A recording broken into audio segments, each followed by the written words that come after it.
Hello gentleman, कैसे हैं आप लोग। उम्मीद है कि आप लोग अच्छे होंगे। मैं पंकज देवा। कल के वीडियो में हमने देखा था ट्राइंगल हमने देखे थे कि कितने तरह के होते हैं, उन सब पे हमने चर्चा कर ली थी, है ना।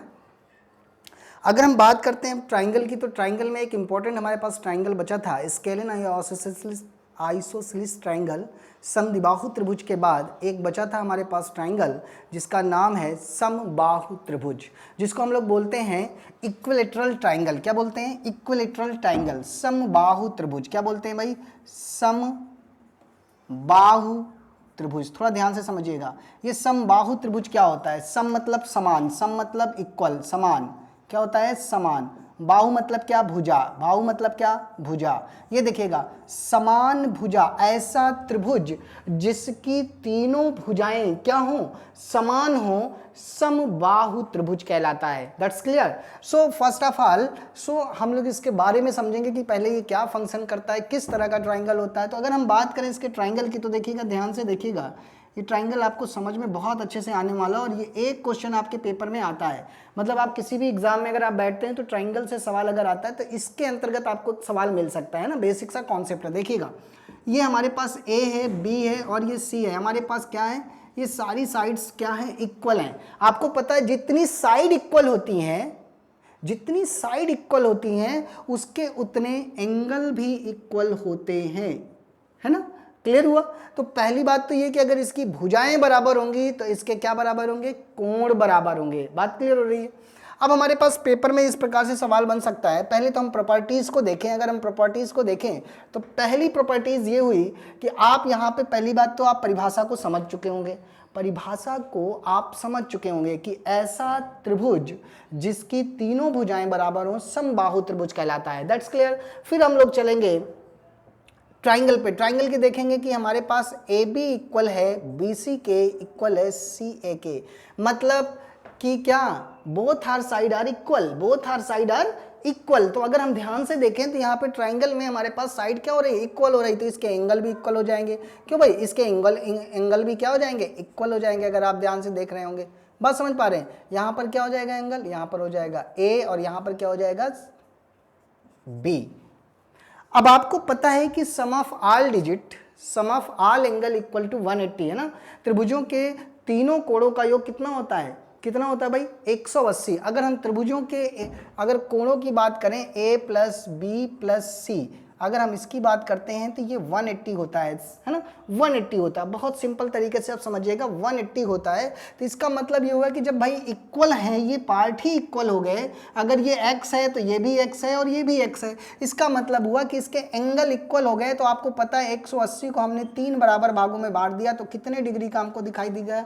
60 डिग्री का। इसीलिए समबाहु त्रिभुज जो होता है, प्रत्येक समबाहु त्रिभुज जो होता है वो कितने डिग्री का होता है? 60 डिग्री का होता है। सबको समझ में आ रहा होगा, है ना। तो अब हम लोग नेक्स्ट पॉइंट पे चलते हैं। अब आप ध्यान से देखिएगा, फिर हमने कल आपको एक पॉइंट समझाया, यहां पर दिख रहा है।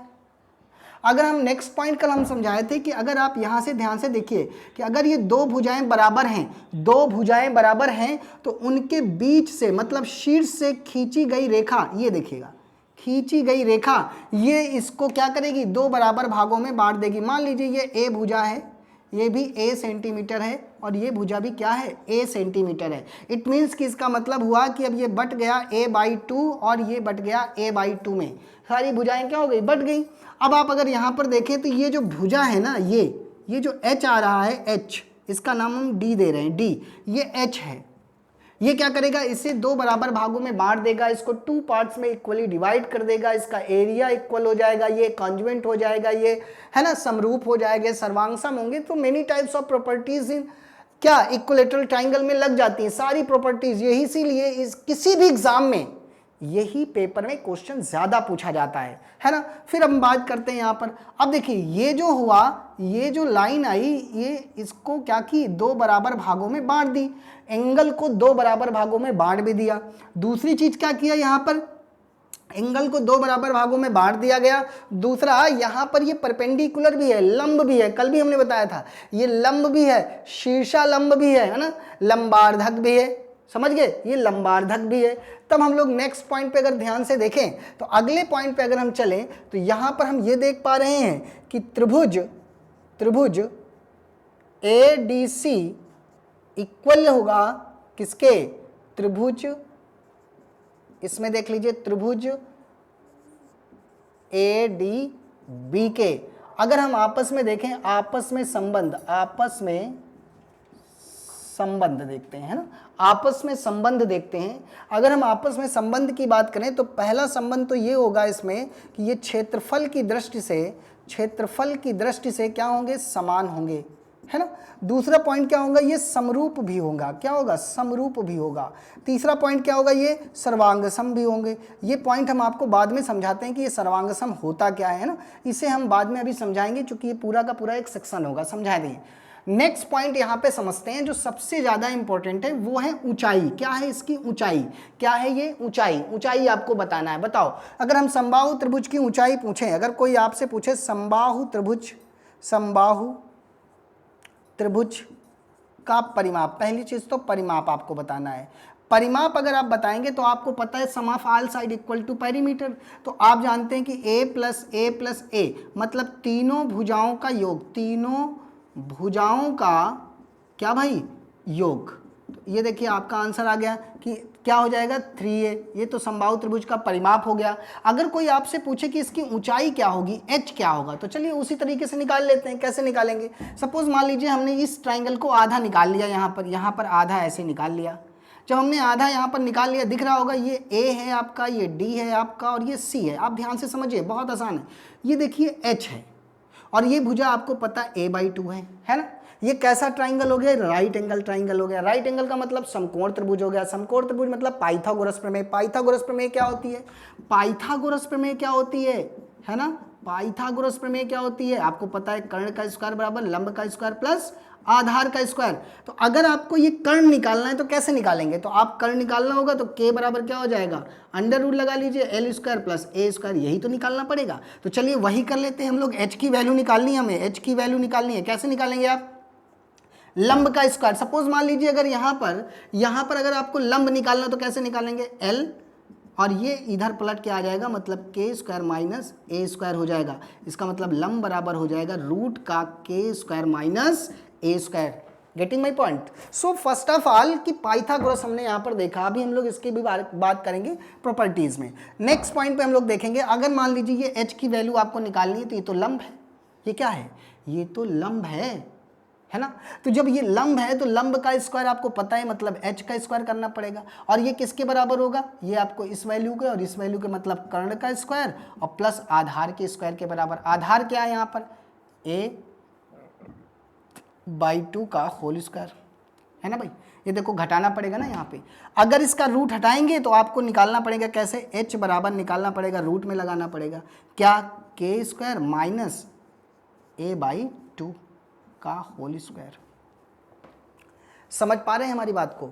यहां पर ये जो k है, यहां पर k क्या है, a है, a के बराबर है। तो क्या हम यहां पर वैल्यू a लिख सकते हैं क्या, बिल्कुल लिख सकते हैं। यहां पर भी आप a लिख सकते हो, बिल्कुल लिख सकते हो। अब आप इसको हल कर लीजिए, देखिएगा ध्यान से। h बराबर अगर आपको निकालना पड़े तो आप ऐसे निकालेंगे, क्या a का स्क्वायर तो a ही होगा। यहाँ पर क्या हो जाएगा, a स्क्वायर, a यहाँ पर क्या है, स्मॉल ना, स्मॉल कर लीजिए इसको, कोई दिक्कत नहीं है, स्मॉल हो जाएगा। ये हो जाएगा स्मॉल a स्क्वायर अपॉन 2 मतलब 4, 2 2 जा क्या हो गया 4। इसको और सॉल्व कर लीजिए, दिख रहा है आपको, नीचे हम लोग और देखेंगे, 4a square minus a square by 4। Clear हुआ। हम आगे चलेंगे, यहाँ पर देखेंगे। अब आप देखिए h बराबर कैसे निकलेगा। h बराबर हम ध्यान से देखें तो 4a में से एक a स्क्वायर चला गया, चूंकि घात क्या है, बराबर है।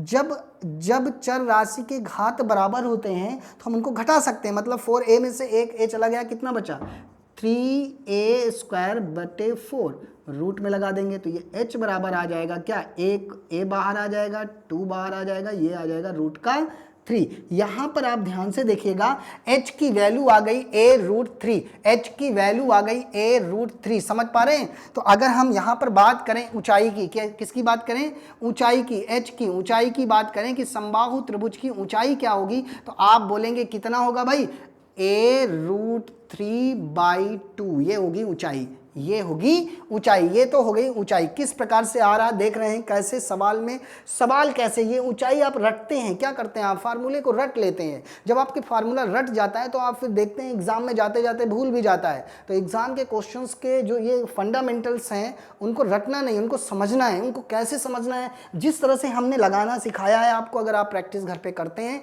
तो आपसे कभी जिंदगी में ये गलत होने वाला नहीं है, कभी आपसे भूलने वाला नहीं है। अगर कोई आपसे ऊंचाई पूछता है क्या बोलेंगे, a/2√3। समझ पा रहे हैं, बिल्कुल। अब हम इसके क्षेत्रफल की बात करते हैं। किसकी बात करते हैं, इसके क्षेत्रफल की बात करते हैं। किसकी बात कर रहे हैं, क्षेत्रफल की, एरिया की बात कर रहे हैं। चलिए एरिया की बात कर लेते हैं। तो एरिया की अगर हम बात करें तो आपको पता है एरिया बहुत सिंपल है। क्या है एरिया, क्या था एरिया निकालने का हमने बेसिक तरीका क्या बताया, क्षेत्रफल अगर आपको निकालना है क्या होता है, 1/2 आधार गुणे संगत ऊंचाई। ध्यान रखिएगा संगत ऊंचाई है ना, ये देखो ऊंचाई हो गया।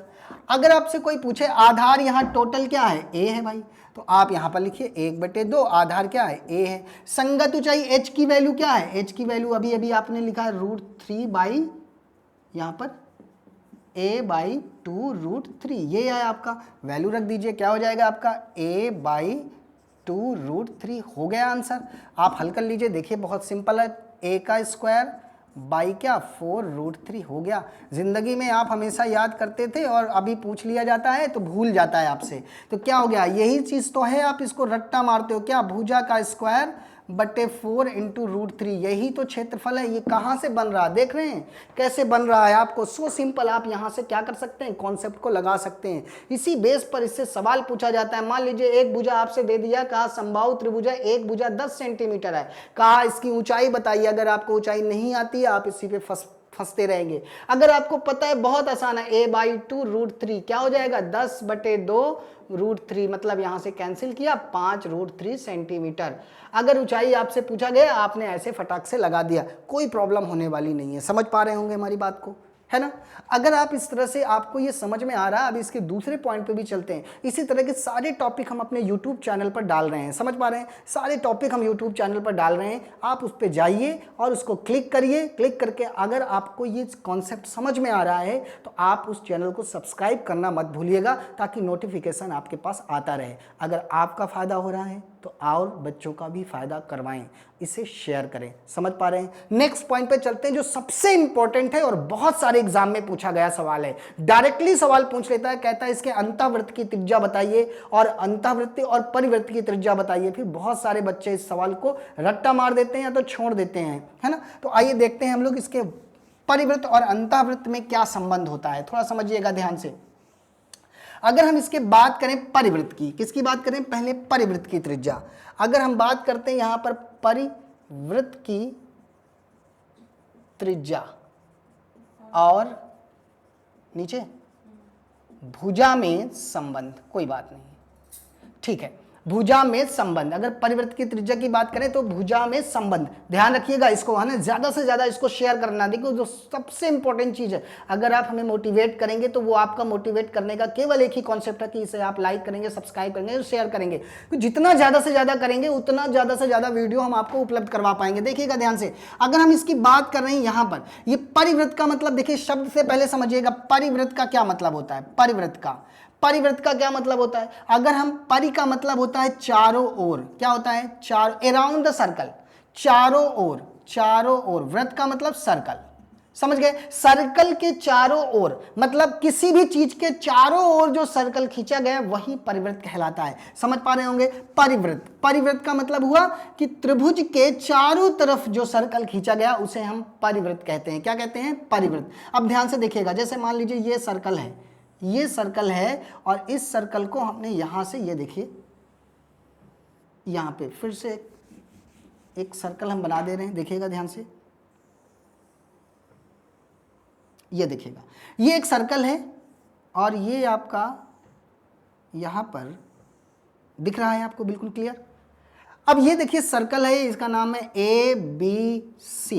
ये पूछ रहा है कि ये केंद्र से परिवृत्त की त्रिज्या आपको बताना है। क्या बताना है, परिवृत्त की त्रिज्या। परिवृत्त की मतलब त्रिज्या क्या होती है, केंद्र से जो सरफेस तक की दूरी होती है वही क्या कहलाती है, है ना। ये जो आपका ये सरकमफेरेंस दिया हुआ है उसकी तक की जो दूरी होती है वही त्रिज्या होती है। ध्यान से समझना है इसको कैसे निकालेंगे। तो आपने त्रिभुज तो देख लिया, चलिए हम इसको क्या करते हैं, यहाँ से बराबर दूरी पर ऐसे काट देते हैं, है ना। इस तरह से इसकी मध्यिकाओं को क्या करते हैं, एक ही बिंदु पर इसमें सारी चीज़ें कटती हैं। ये देखिए यहाँ पे कट गया। अब आप ध्यान से देखना, हम केवल एक त्रिभुज को देखेंगे। यहाँ पर हमें चूंकि ये दूरी निकालनी है, ये दूरी निकालनी है भैया, दिख रहा है आपको, ये दूरी आपको निकालनी है। सपोज मान लीजिए ये पॉइंट है ओ, ये पॉइंट क्या है, ओ है। अब आप ध्यान से समझना, इस दूरी को निकालना, चाहे इस दूरी को निकालिए या इस दूरी को निकालिए। हमने क्या किया, यहाँ से हमने क्या कर लिया, ये देखो हमने यहाँ से डॉट डॉट कर लिया। अब आप देखिए, मान लेते हैं ये पॉइंट क्या है, ओ है, ये पॉइंट डी है। अगर कोई भी भुजा थी तो ये दो बराबर भागों में बढ़ चुकी है, ये a/2 हो चुका है, ये a/2 हो चुका है। आपको पहले से ही पता है, क्योंकि त्रिभुज क्या था, त्रिभुज टोटल क्या था, a और a था। यहाँ से दूरी यहाँ तक मान लेते हैं r है, क्या है, r है। अब आप हमें ध्यान से बताओ, बहुत केयरफुल आपको बताना है। अगर हम इस प्रकार से देखें तो ये जो त्रिभुज है ये टोटल 3 बराबर भागों में बढ़ गया। और आपको पता है कि एक सर्कल जो होता है वो 360 डिग्री का होता है। कितने डिग्री का होता है, 360 डिग्री का होता है। मतलब कितने कितने का हो गया, 120, 120 और 120 डिग्री में बट गया। अब 120 को आपको 2 पार्ट में डिवाइड करना है। ये देखिए डिवाइड कर दिया हमने, कितने कितने का ये हो गया, ये हो गया 60 डिग्री का और ये हो गया 60 डिग्री का। कोई प्रॉब्लम नहीं हो रही होगी। अब हम क्या करने जा रहे हैं, इतना भाग बाहर निकाल ले रहे हैं। ये देखिएगा ध्यान से, ये बहुत मेजर पॉइंट है, हमेशा कभी भूलने वाला नहीं है। डायरेक्ट सवाल पेपर में आएगा और आंसर मार देंगे आप। ये देखिए हो गया a/2 और ये देखिए ये हो गया 60 डिग्री और ये देखो हो गया r, ये हो गई कर्ण। ये r की वैल्यू आपको बताना है ना। ये देखिए कोण दिया हुआ है। जब कोण और भुजाएं दी जाती हैं तो आपको पता है कि हम लोग चले जाते हैं कहाँ पे, ट्रिग्नोमेट्री का सहारा लेते हैं। एक शब्द आपने सुना होगा, लाल बटे कक्का, याद है कि नहीं आपको, बिल्कुल याद होगा। ये देखिए क्या होता है, साइन को रिप्रेजेंट करता है, ये कॉस को, ये टैन को। ये किसको रिप्रेजेंट करता है, कॉसेक को, सेक को, और ये कॉट को रिप्रेजेंट करता है ना। कोण के सामने, ध्यान रखना, ध्यान रखना, बहुत इंपॉर्टेंट है, कोण के सामने वाली भुजा को लंब कहते हैं। कोण के सामने वाली भुजा, ध्यान रखना, कोण के सामने वाली भुजा को क्या बोलते हैं, लंब। और कर्ण कभी नहीं बदलता, तो जो कर्ण है वो ही कर्ण रहेगा, कर्ण वही रहेगा, उसमें कोई चेंजेस नहीं है। तो लंब बटे कर्ण, लंब बटे कर्ण कहाँ आता है, ध्यान से देखो, ये देखो साइन में, साइन बराबर क्या होता है, लंब बटे कर्ण। लंब यहाँ पे साइन कितने डिग्री का निकालना है, 60 डिग्री का। लंब यहाँ पर कितना है, a/2। कर्ण कितना है यहाँ पर, r है। समझ पा रहे हैं, बिल्कुल। हमने क्या किया, लंब क्या है यहाँ पर, a/2 हमने लिख दिया, कर्ण क्या है, r है, r लिख दिया। साइन 60 की वैल्यू याद होगी आपको, नहीं पता कोई बात नहीं, √3/2 होती है, हम बता दे रहे हैं। √3 क्या होती है, 2 होती है। ये क्या हो गया, आप यहाँ पर देख लीजिए, 2 × r, समझ पा रहे हैं, 2 से 2 क्या हुआ, कैंसिल हो गया। अगर हम r की वैल्यू देखें, r की वैल्यू यहाँ से देखें तो या भुजा की वैल्यू देखें तो यहाँ से क्या हो जाएगा, r√3। तो अगर कोई त्रिज्या आपसे भुजा पूछे तो आप ऐसे बता सकते हैं, a बराबर r√3। और अगर कोई r पूछे तो आप बता सकते हैं कि √3/a होता है। ये हो गया भुजा और त्रिज्या में संबंध, ये हो गया भुजा और त्रिज्या में संबंध। याद रखिएगा, भुजा और त्रिज्या में संबंध क्या होता है, परिवृत्त में, परिवृत्त में, परिवृत्त के लिए देखिए भुजा और संबंध क्या होता है, परिवृत्त में। परिवृत्त में अगर आप ध्यान से देखेंगे, परिवृत्त, परिवृत्ति तथा भुजा में संबंध, आप ध्यान से देख लीजिएगा तो क्या मिल जाएगा आपको, आपको मिल जाएगा देखने को कि a बराबर क्या, r√3। क्या मिल जाएगा, r√3। समझ पा रहे होंगे, बिल्कुल समझ पा रहे होंगे। इसी प्रकार अंतःवृत्त में भी संबंध पूछा जाता है, अंतःवृत्त में भी संबंध पूछा जाता है। किसमें, अंतःवृत्त में भी संबंध पूछा जाता है ना। तो हम लोग इसको नेक्स्ट वीडियो में देखेंगे, अंतःवृत्त में संबंध तथा इसके और लॉजिक पार्ट को हम लोग इसमें देखेंगे, सवालों को, चूंकि इसमें कई तरह के सवाल बनते हैं ना।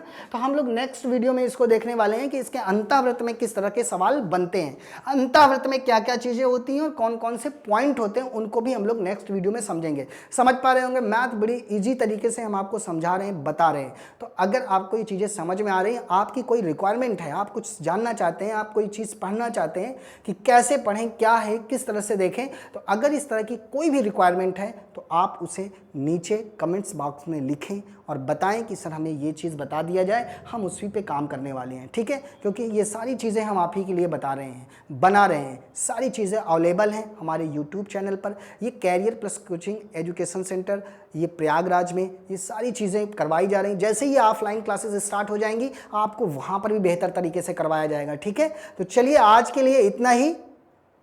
जय हिंद, जय भारत।